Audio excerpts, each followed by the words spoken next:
now for a bit of a clash up there, really. Yeah, because Riddle are no longer the second best team in the NLC. They are not viewed by that in terms of the interviews that we've had coming out. We've seen JDXL, seen a couple of other teams interview and say, actually, you know what? Let's look at this X7. Let's look at this Dusty lineup. You know, it's not Riddle on everyone's lips. They've had these cracks showing. They were typically playing through Jaxplank, and Jaxplank got a little bit solved. He was ganked early. He was losing in a couple of side lane matchups. And the question is now, for this game, Vanir, is do or die for them on their side of the rift. Can they solve that same question to the Jaxplank problem? The Jaxplank problem has been something that eluded and caused conniptions for teams for many weeks here in the NLC. But as you said, it's kind of been semi-solved. And the question now is whether the adaptations here are saying, okay, well, you've kind of indexed here into fighting into this top lane, but you have now got a Darius who's pretty good in those situations. Now, I never played many of these games, but do you remember the Professor Layton puzzle-solving games? Vaguely, yes. Now, this would be one of those. It's like, oh, you have a problem. It's not like there are two barbers with two different kinds of haircuts, and you have to solve which one you'd go to for your haircut. By the way, you go to the one with the bad hair, because the only other person that could cut his hair is the other barber who has the nice hair. So you go to the person... Anyway, that would be a problem to solve. Another one would be, of course, in this game, what the heck are you going to do about this, Darius? You've got one with a big axe and one with a pair of scissor legs. So I imagine the one with the scissor legs would do haircutting better, because, you know, scissors are better than axes for haircutting. Yes, unless you get the... Was it Blades of Glory, that one ice skating movie where... Oh, that's true. Well, that's right. Well, that was for trimming the beard specifically, but it was the Iron Lotus in Blades of Glory. You're right. Haircut of some kind. Anyway, yes. So I am actually a little surprised at Ericsson taking the Aftershock on this Galio, because obviously that's going to lead into what's happening with this top lane, because normally you want something like a Predator. That's what we've seen at the LPL. It's been an incredibly powerful pick over in China, and it's allowed you to enable the rest of the map. It allows you to roam early and do stuff. Going for the Aftershock, though, more power in the initial 2v2 in mid lane, and as you can see, doing well with those smashes early on. And this matchup in the mid lane, of course, outside of the draft, when we were kind of looking into this game, kind of preparing for it, Ericsson versus Vladdy was a matchup that I would have, loved to focus on, because these are two big playmaking players for their team. Yeah. Now, Vladdy, you can see going in here on the side, is going to have a lot of agency in this game. You can see how much that Kingslayer does in this matchup. Yeah. But both of these players coming in with a lot of playmaking potential, and Vladdy only 16 years old, very young player, and his entry to the league's been good. It really has, and like this is a guy who came in after Riddle had a bit of a weird spring split. They knocked out X out in that first round of playoffs in a massive shock upset, and then from there on, of course, we may need to pull back on this narrative from Jaxplank's had to pop the Ghost and is under the attempt of an early gank, but it won't turn into too much, so I think we can turn our eyes and attentions back towards Vladdy in the mid lane, and his kind of entry into the league as this young superstar in a lot of ways, asked to play a lot of different stuff, even if the focus has often been towards the top side. On the other side, it's Ericsson. This is the guy who demoted into Div 3 with Verdant, who, while he's got massive support from his family and stuff, it's been amazing to see all those kind of videos. By the way, if you didn't see last week's broadcast with the fan on the street, Vanir, go watch it. Really wholesome stuff. Of course, getting into gaming. Sometimes people around us can find that a little hard to accept at times, so it's really wholesome video of Absolutely. Dreampool's quite wholesome. They've been torn into him by Jaxplank's axe. He's got many holes in him. Flash hookshot to escape there as Jaxplank stacked up the passive, but Vladdy now might be in a spot of bother, about to get baited in. There's the Torn into the knock-up, and an Nimbus Strike will help Ericsson secure first blood with the Winds of War. Not only does he have support from his family, he's got it from his jungle too! Kriox is here! There you go, 1 kill, 1 assist for the mid-jungle duo. When you saw the Wukong and the Xin Zhao locked in, you kind of thought this was going to be an interactive matchup. Now, when you have these mid laners, you kind of want to get out of the lane. That's what Silas and Thinking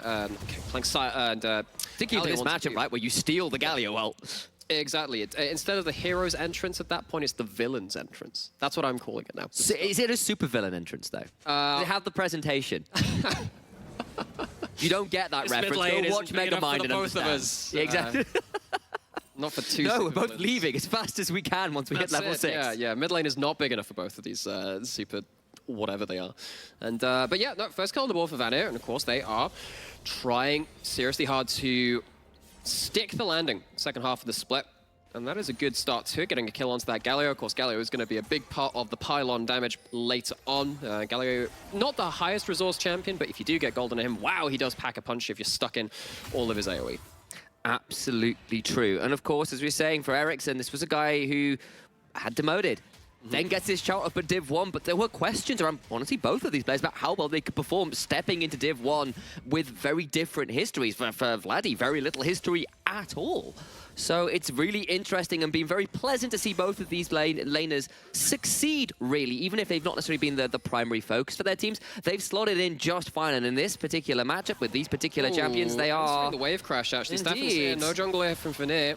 Yeah, have to turn our eyes away from all of that as a flash from both Merbs and Zaremba popped after the blast cone over the wall gets Stefan a lot of value. It's a little lazy from Merbs and Zaremba. They think that strength in numbers of minions, that's actually the added bit onto that proverb. It's not just strength in numbers, it has to have a minion kind of archetype after that. Anyway, right. They kind of take a bit too much safety in that, get punished, they lose a couple of summoners. It's not the most instrumental thing. Both of these lanes looking to kind of scale up into that mid game. When we hit, you know, 2 items onto that Zeri, when Senon starts kind of getting the ultimate available, things get awkward. Speaking of ultimates, we're going topside. Level 6 has been hit. That means Jaxplank's in danger. Has flashed away. He's got the Decimate, but there is the taunt, and Ericsson gets a second. From Div 2 relegations to Div 1, taking down a few members of the second-best team in the league. And you know that answer to the Jaxplank problem? Don't need no Professor Layton. You need yourself a big old gargoyle in the mid lane. Ericsson combos up, doesn't even need Creox to be up there. Now 2-0 on the Galio, going for Sork boots first. None of this defensive boots shenanigans. Ericsson is starting to snowball. However, Merbs and Zaremba don't have flash, and you do see Vladdy has roamed down towards the spot side, but even with the wave around, decide against looking for the dive. He's actually going to have his back interrupted with no teleport.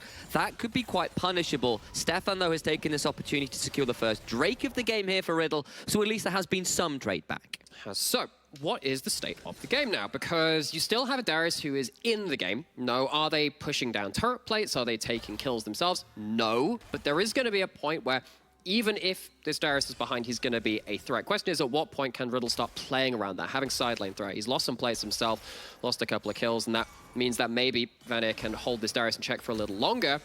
So Riddle making sure they can get this dragon helps them actually stall to a point where maybe that happens. That's going to be what I'm keeping my eyes on. Can actually Riddle get to a point where they can now buy some time for Jaxplank to get gold and play through that as a win condition by stopping Vanir from forcing their hand around dragons? My issue is once we get to some of those dragons, of course, you've got Camille and Galio who can lock the normally very slippy Zeri into a cage, probably with a Yuumi on top of her, which means you get a 2-for-1 special there, and they do not like being trapped in a box. No. Wait, would that be like Schrodinger's Yuumi at that point? Do you want to? Can we do quantum? Does the Hextech ultimatum count as enough of a box? Yeah, can we make it like the quantum ultimatum or something? Actually, like Yuumi becomes the cat, and the wave function either comes down to Yuumi is dead or Yuumi is alive. Gain you just open the 300 gold. You open the Camille on. There's just like 300 gold in it. It's like, oh, the Yuumi's guess the Yuumi was there. Yeah. Things you learn on NLC broadcasts. We're also going to learn what's going to happen around this Herald. Of course, that hero's entrance not available from Galio. Huge cooldown. Vanir have less tools to work with. Zaremba isn't here either. Important to note, whereas everybody from Riddle is, and that's already a dead Herald. Creox will go in regardless, though. They'll throw down the hero's entrance, but I think it's just going to be Creox dying, and he falls down in swift fashion. But that's because it's the villain's entrance. Of course it is. Stolen by Silas. We called it out on the run-up to it. That Galio ultimate was used topside. Huge cooldown, and they didn't even have their Tahm Kench there to bail out someone at the first stage of the fight. Riddle, they have more to play with around the Herald. Vanir commit anyway and lose the fight. Merbs is topside, though. I don't know how far off level 6 he is, but Jaxplank might now be in danger, locked into the Hextech ultimatum, but this is a cage match, and Darius is normally pretty damn good with those. He's learned from his brother after all. The apprehend going on to Merbs, taking a lot of damage. Ooh. There's an Noxian Guillotine. He gets the kill and gets out. Jaxplank will not be denied. I mean, call him a physicist because Jaxplank is alive. He opens up that box, no 300 gold inside that wave form, and they use, again, more resources towards this top side, try and shut down this Darius, but this time it doesn't work out. We thought it would actually, well, I thought it would be a little later into the game where Jaxplank would be becoming that big threat if you end up trying to make plays towards him, but it's only 9 minutes in, and Jaxplank had so much on his shoulders this game in terms of the draft. Vanir just overplay that hand.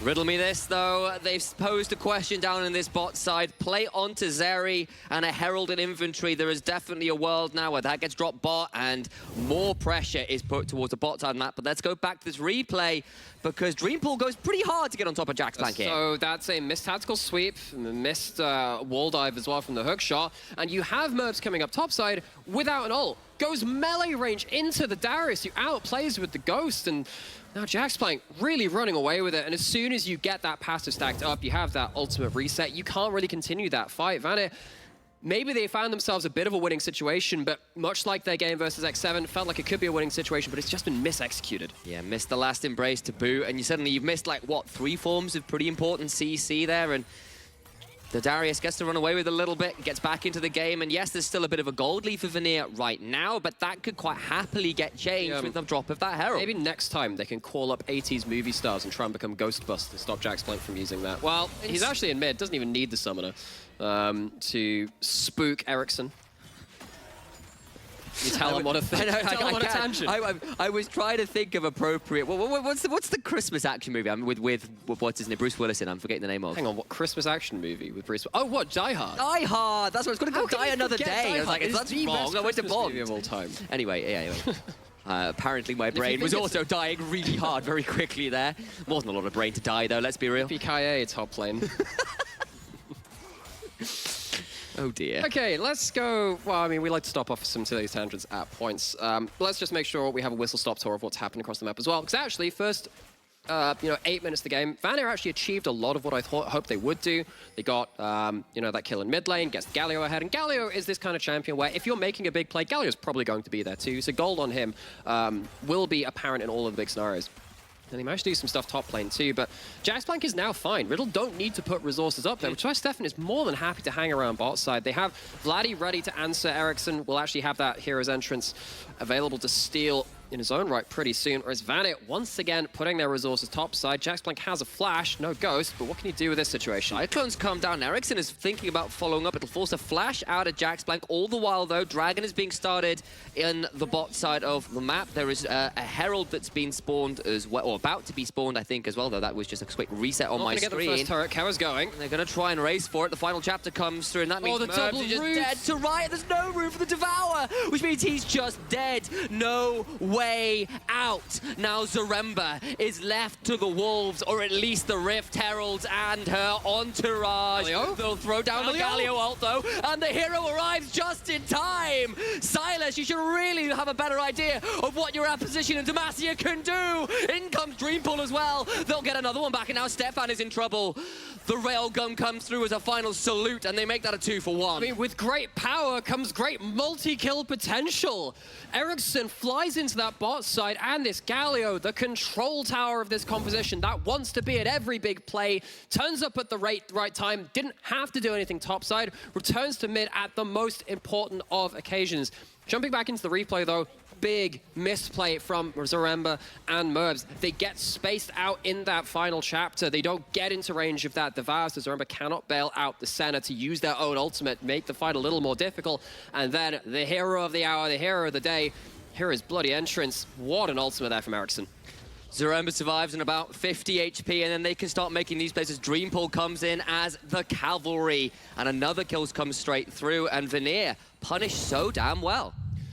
And this brings us back to now a point where Vanir are finding advantages. Now, Riddle, go back a couple of weeks, this is the team which everyone was talking about as the second best team to beat in the league. Right? The team to be outside of JDXL. They, in fact, a couple of weeks ago, they hadn't even faced JDXL, so potentially there was a chance that they could be even better than that. Zaremba, no flash, of course, had to use that in the earlier plays. He's going to get dove on. There's Stefan as well. This top jungle duo has been so deadly for Riddle, but even they can't hold on to the Tahm Kench for long enough to really threaten him there. Gets healed up with a piercing darkness, and yes, it's a Herald spawning shortly. And Riddle, in fairness, have got themselves a lot of those early neutral objectives, but they are still down. 2,000 odd gold. I've got a Senna who's scaling pretty well. That's a Night Harvester in for this Galio, who's going to hit pretty damn hard, Aftershock or not. They're going to go in the bot side. No ultimate for Dreampool, but a lot of damage. A lot of damage, and they're going to throw down the final chapter, but the turnaround damage is going to be pretty huge until the flash. Cyclone means Kevo is down for the count. Now Nash will be gnashing and wailing in this particular moment. It's biblical proportions of damage, and Riddle dropped 2 in the bot side. And in the 2v1 on the side lane, Riddle go a little too far. Kevo and Nash typically been left on an island themselves, but they try and make something more of themselves in that situation. Don't see Creox coming in, though. Didn't have appropriate vision to go forward. Riddle lose 2 on that bot side. What can Riddle do? Jaxplank has turned up. He's going to be able to save the tower at least. But already, Riddle are falling behind the speed of the game. They're not actually making the big plays. They've tried to do something on top side towards Zaremba. It really wasn't with much direction, though. Riddle, they don't have Jax planning ahead, and it feels like they're starting to lose out across the board here against Vanir, who, again, reminder, what an important game this would be for them to win. 5 and 9, trying to catch up to Bifrost, and plays like this, showing intent, making sure they're using their powerful members across the map. This is good signs to them if they want to continue in the rest of this split to chase that playoff stream.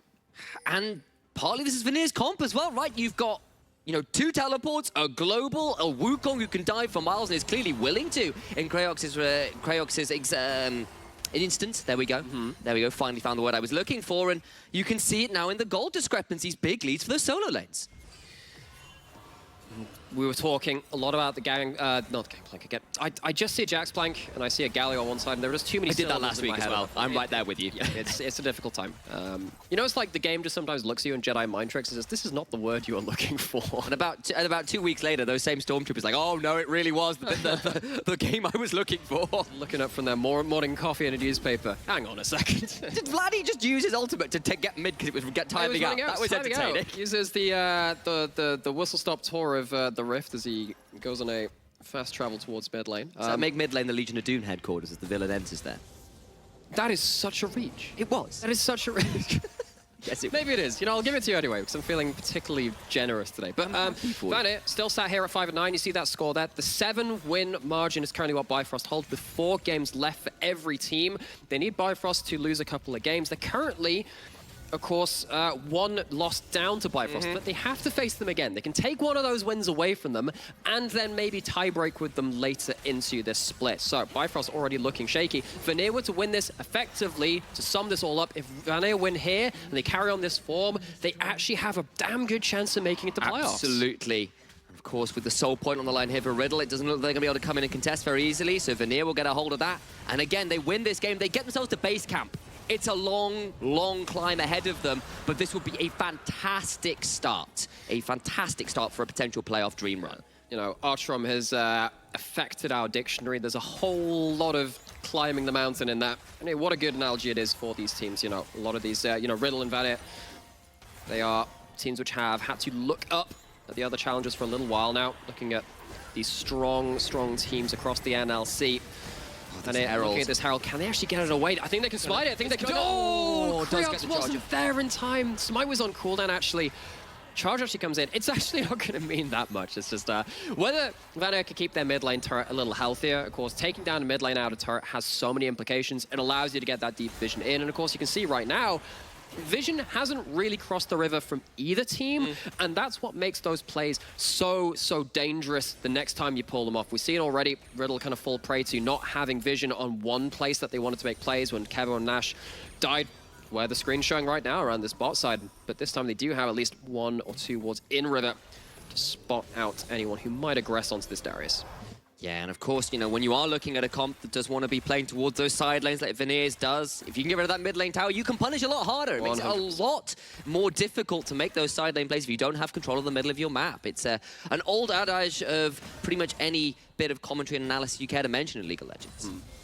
And in this game, you know, we talked a lot about stories, but let's get back to this game at hand a little more. We talked about the mid lane turret, but what realistically are these teams looking to do? We talked about Riddle trying to stall out the game a little bit. Taking the early dragons means that they're not threatened by an early soul point or anything like that. Of course, it's a Cloud Rift. Cloud Rift is not as important as many other Dragon Souls, because they tend to end the game. When you have an Infernal Soul, a Hextech Soul, a Mountain Soul, even Ocean in the team fights, which go a bit longer nowadays, they just tend to be such fighting power that you can't afford to give them up. In this game, though, Riddle did take some early dragons, and they're happy to give up a couple of dragons in return now to just buy some time. You can see that Jax Blank hasn't fallen behind in CS. It's starting to build up to items, and at some point, Jax Blank is going to become hilariously strong. Maybe like now? Is he strong enough right now? They're going to try. Kevo gets chunked very heavily, but it's not quite enough, and now Kraox is in danger. Has to flash away, but I know they can get over the wall. There's no warrior trickster to get him out of there, and that'll be the jungler dead, and then Vanir and the rest of the squad must extricate themselves from a difficult position. But Jax Blank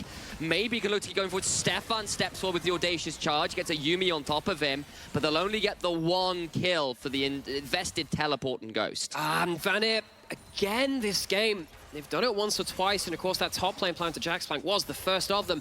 They don't quite land the punch. You can see they're looking for a play, but the execution just isn't there. Crix goes in, and actually Vanir see the angle and they go, oh heck, this is not going to work. They don't even pull the Galio ult, but they still blow Kraox's flash. Just a misread play, and Riddle, as much as we're talking about how important this game would be to win, they got to win it first. Oh yeah. Riddle punish them for the thought.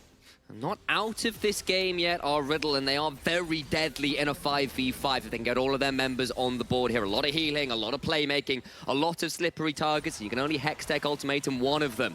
Of course, if you do get to split it up and play across those sides, it's a slightly different matter, but situations like this in the replay are pretty damn Riddle favored, frankly. So this is also kind of, you know, this is Riddle trying to play around the, Vanir trying to play around the vision they do have. They have a couple of wards spotting the entries into River, but they're just not in position. They're fighting on multiple fronts. Camille doesn't find a way into that fight, and if you aren't hitting your targets when you have that Jax Blank, and you got a Zeri who's now on 2 items as well, you kind of have to call off the play. That fight would have gone from bad to worse if they committed into it. So they just lose the jungler. What this actually meant is they lost a lot of pressure across the board, but Dreamfall's finding another way in. Ultimatum into the grand entrance. 3 members, though, from Riddle trying to survive, and they'll turn it around. So much damage coming back, but now Vladdy into stasis. He goes, but will he be able to survive the final chapter? Will root up to Remba. Now he is a sacrificial frog, but maybe not quite enough. A flash idol of Durand. Still not to secure the kill, but Yuumi will not be able to save the jungler to 1-for-1 right now, but Jax Blank has turned up. It is going to be each jungler who falls, but man, that was a skirmish that could have gone either way. Oh, and an entrance of epic proportions. We have a hero on one side, the villain on the other, and mid lane wasn't big enough for either of them, as the number of members ended up dying from that confrontation. It's really funny how we talked about them trying to leave mid lane. They both used them, but they just overlapped their ultimates basically onto the same speck of earth right in the middle of the rift. And Vanir, again, you can see that they're trying to force the play, but I feel like they're getting a little bit overeager now. It looks like they're trying to force the play, and this time it was with Silas still with that stolen ultimate available. I felt like they should have maybe just slowed down a little. I'm aware, obviously, I misnamed that when I went for Grand End, which of course was Rakan's, but when you got 2 of them coming in at once, I feel Grand is probably a better epithet anyway, so I'll hold to that one. I'll call that one a blessing, all those little, happy little accidents, so to speak. But now on to another dragon, Vanir. They'll secure that one before Riddle can really get on top here, but now Stefan with Yuumi on top may look for a little bit more, and that mid lane turret is very, very low, so that might be Riddle's attempt at a counter play. Well, notice how Riddle aren't quick to pull the engage themselves. In fact, they, in the grouped situations, they haven't pulled the trigger once. They've waited for Vanir to come into them, and they've obliged them. They've gone for it. Riddle trying to walk up, see if they can take that mid lane out of turret. Talked about the importance of that one already. But now, after that dragon's gone down, after a lot of those key ultimates were used that first time around, we're going to go back to some side lane gaming, which is, of course, one of the big phases of play which Vanir have been winning in so far. So when they're splitting the map open again, let's see if Vanir can find those same advantages again. Of course, the problem is with both of those outer towers down, but the one in the mid lane still standing. It's actually quite difficult, I think, for them to really push those lanes up and threaten. We've seen what happens if they don't quite all get on the same page at the same time. Riddle certainly have the damage and CC potential to punish those over-engages. You have 2 items on the Silas now. Of course, we've been talking a lot about the Galio, and rightfully so, it has been at every fight and one of the big turning factors of every fight. But when you have Liandry's, which of course gives you more cooldown reduction than an Everfrost, it actually gives you more individual power as a Silas compared to the more setup, Vladdy is going to be strong. That's the baseline of it. That's the simplification of it. Vladdy is strong. If you let him fight, much like everyone else in Riddle, Vanir are going to have a tough time of it. It just, again, stresses the importance of Vanir. When they make an engage, it's got to be good. Yeah, and I think that's fair to highlight Vladdy, this player who has honestly been just behind the big 3 of the mid laners in the league in terms of M&S, Tempt, and of course Backland for those stats as that mid lane turret finally falls for Vanir. Big moment for them getting that one down. But Vladdy, you know, he's been right up there, especially considering his rookie status, putting up some impressive numbers for this guy who's, you know, 4th place in a lot of those big number stats. You know, the CS, the damage, the GPM. He's right up there. Not quite at that top 3 level, but not far off either. And, you know, I think of his Azir as well. Really big playmaker on that champion. One of the reasons why I wanted to highlight him at the very start of this game. Of course, the draft has aired itself more towards that Darius on his team comp, but of course, it's Jax Plank. You got to talk about him at some point. But Vladdy has really been a big playmaker. Let's go mention that again. And on the silence this time, really has a lot of ability to impact this game. If he steals that Galio ult, steals even something like that Wukong ult, lots of abilities to affect this game.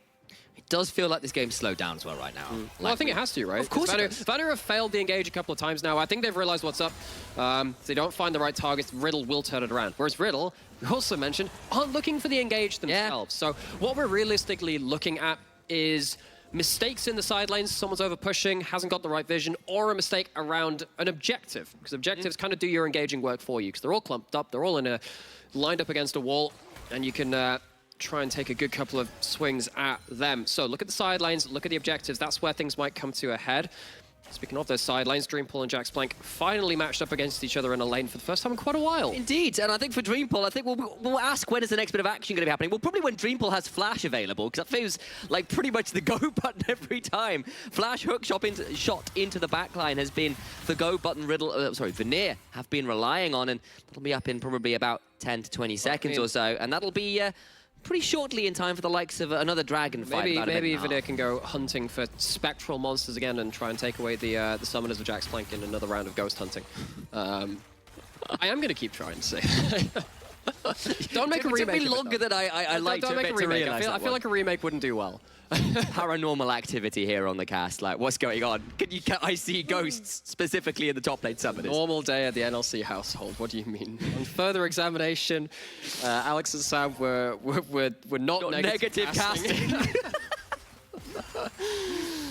So finally, a unoccupied mid lane tower means Kevo actually gets to walk up and take this free. Lane assignment from Vanir looked like it was going well for a while, but this is a pretty untimely mistake for them. This one's really awkward because you would have loved to have this coming into the next minute of play for that dragon. Maybe force Riddle to answer with that tower take while you can set up around that dragon. That's not going to lead up to them now. Speaking of that dragon, of course, it's not soul point for either one. We've got 2 dragons apiece. It's not like we're going to an early Elder, an early soul.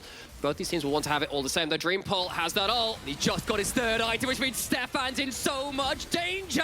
That's the heroic entrance. Vladdy steals his own. Now looking to show him how it's really done. Comes in, hits onto 4, but now is in very deep. Throws down the stakes to try to stay alive. Kraox fails to flash over the wall and is now in danger as the turnaround from Riddle is pretty strong. Ghost popped on Jax Plank. He's got a Yumi on top. Flash for the Decimate and the Apprehend. Trying to get some kills. Kraox so low finally falls. Jungler is down just before the spawn of the dragon. And Riddle come out on top. And Vanir flub the engage. They've done it so many times in these group team fights now. Riddle have been patient. They have been waiting for Vanir to try and engage onto them again. And they find their moment. Vanir, for so much of this game, had control of the side lane. But this time, it's Riddle punishing the mistake. And if Vanir were to lose this one, what a horrid moment it would be for them after so many bright moments during this game. Going back into this replay, it was, as you were calling out, it was Dreampool that was pulling the trigger, but we talked about them needing to have a really good engage, catching the targets they need to, and they get the jungler, and they think, okay, cool, maybe you can kill that jungler before this fight really kind of comes into fruition. You can back off after that point, but Stefan survives the ult, the Yumi keeps them in the fray, and the amount of mobility and chase down that Azeri, Ghost Hunting Jax Plank has, and the Yumi gives to everyone is far too much for Vanir to pull out of these fights. That turnaround run down in the mid lane was a thing of nightmares, to be sure.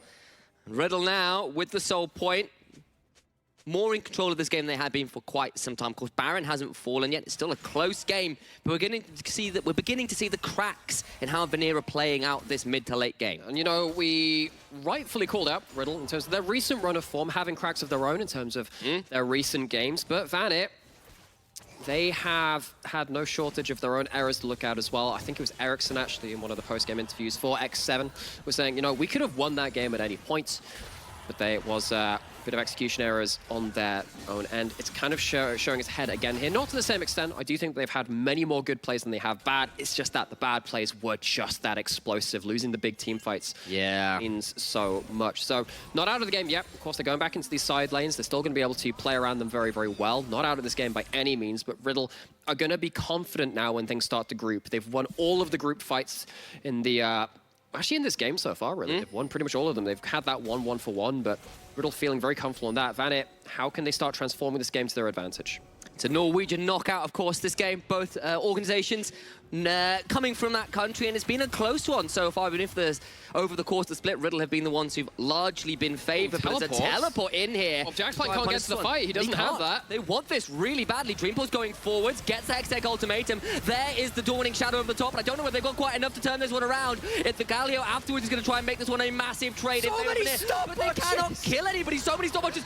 Finally, they kill them off. Stopwatches be damned. 3 for Vanir. So many people going gold, but Riddle in that fight take silver. They come out second best, and Jacksplank wasn't there. Picture in picture, frame it on the wall. The Garrus doesn't have teleport. Vanir, they split the map. They weren't winning the big grouped up fights, but you remove one from the equation, and they walk away with the fight. What a crucial victory for them. We talked about them splitting the map, finding their own victories. It takes them a little while, a bit of that problem solving we alluded to, but they find an answer. And for Kevo as well, this is against his former organization. Getting caught out like that by the Baron Pit, that is galling stuff. But again, it really is just the vision play. You've got side lanes winning. They're pushing in bot side. Dreampul, he just says, you know what, YOLO, let's go for it. Goes in, takes most of his HP bar. But that's 2 Zhonya's already. That's a 3rd one out of Kevo too. Everyone's stopping time, but you can't buy enough for Darius to get across the entirety of the map. It's Baron, it's a whole host of kills. Vanir got to be in the driver's seat again now. What can Riddle do to try and take him from it? 404 enemy health bars, not found. A phenomenal game for Ericsson on this Galio, who ever since the early plays has been doing a lot of the lion's share of the work to secure Vanir. A lot of their advantages here, of course, now with the Baron for the 2 minutes. See what more they can get done. It does earn them at least some gold lead, but they'll need more than that to continue trading. And that gold lead has been good to, it's been put to civic uses, it's been put towards public services, namely a library. Wonderful. Because that's it. We've got Ericsson with the book, by the book. All y'all out there wondering how you can snowball a game. Used book salesman. I'm not saying I'm not, but I'm certainly heavily implying it, because Ericsson, we've seen actually how much damage this Galio is doing. We talked about it after the first couple of kills came through, but adding the extra damage onto the kill combo is so important. This time Vladdy has the Galio ult, and that's the Yuumi ult been pulled as well.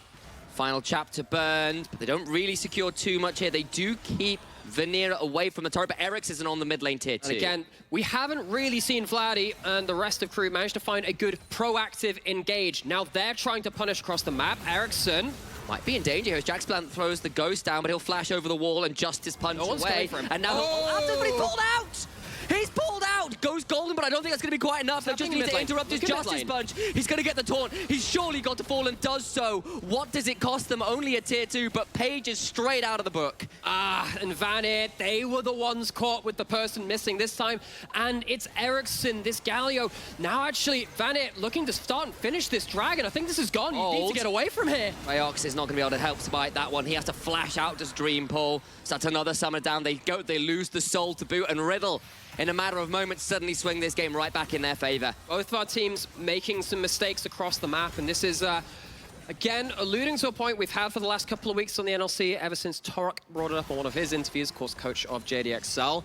No team in the NLC is not making mistakes. I think we can say that pretty clearly, but actually every team in the NLC is in a position to punish you for making your mistakes. This is why we even see teams like Noriki taking wins off of JDXL. Of course, they were playing with Substitute that game. Lots of caveats, but the point stands. No team is safe versus anyone in this league. We've had a lot of upsets, of course, last week being so many more than we come to expect. Singularity over Bifrost? Yeah, win. But bringing it back to this game. Now we've had Riddle open up the map, leave that Baron up for Vanir, get torn apart, and then suddenly Vanir give over soul on the other point. This is still a very competitive game between a 10-win team and a 5-1. Need we remind you again of the stakes? Only 4 games left per team, this being one of them.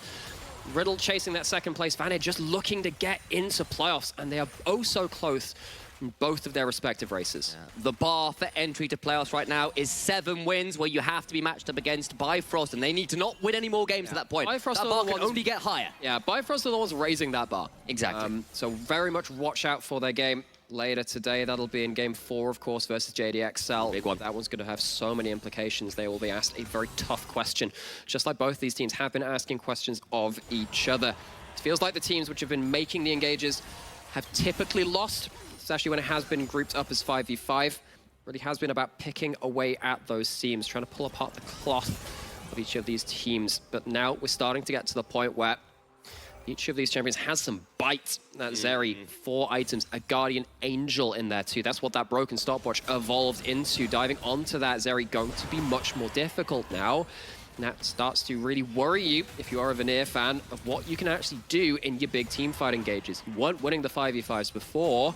How can you do that with an extra life to cut through the important AD carry? Between Barrier, Flash, Spark Surge, a GA, a Yuumi, like that is a very hard Zeri to pin down for long enough to actually kill. That's a pretty horrid shopping list of stuff to keep your AD carry alive. It's Immortal Shield though, forgot that one as well. Oh yeah. And actually, you know, a Staff of Flowing Water on that as well, because thing is, if you escape that CC for one moment, whoever is on you, whoever the Yumi's on rather, is going to run, is going to go like the clappers. They're going to go break the speed of sound. Jack's playing. It is an idiom from the English language. Well done. I don't know the origin of. I could make something up. Do we have time?